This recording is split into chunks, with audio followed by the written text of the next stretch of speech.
আসসালামু আলাইকুম। আপনারা দেখতে পারতেছেন তিনজন বাংলার ঐতিহ্যবাহী কৃষক।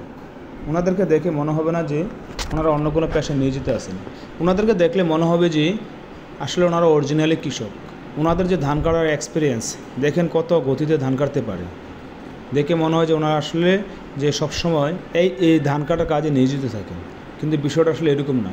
তিনজনের কিন্তু আলাদা তিনটা পরিচয় আছে। আমি পরিচয়টা আপনাদের সামনে তুলে ধরবো। দেখেন, আলহামদুলিল্লাহ এবার খুব সুন্দর দান হয়েছে এবং দানও আলহামদুলিল্লাহ ভালো হয়েছে। আমি প্রথমে বলবো যে দিক দিয়ে প্রথম যে লুঙ্গি পরা ব্যক্তিটা সাদার মধ্যে এবং কি একটু মোটা করে, উনি কিন্তু একজন অডিট অফিসার। 24 ঘন্টার ভিতরে প্রায় 16 ঘন্টার উপরে সে এসির ভিতরে থাকে।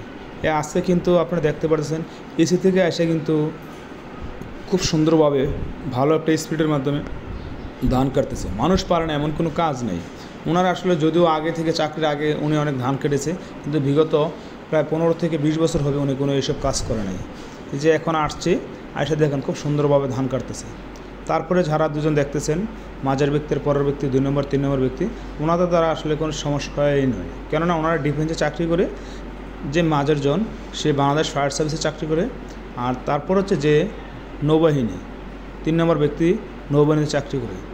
আপনারা জানেন কিনা জানি না, ডিফেন্সের লোকের ক্ষেত্রে এগুলো আসলে কোনো কিছু অসম্ভব নয়। ডিফেন্সের লোক সব কিছু করতে পারে, কোনো সমস্যা হয় না।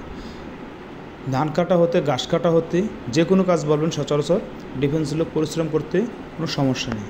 হয়তো প্রথম যে ব্যক্তিরা ওনার দ্বারা হয়তো একটু সমস্যা হয়, কারণ সে কিন্তু দীর্ঘ টাইম এসির ভিতরে থাকে।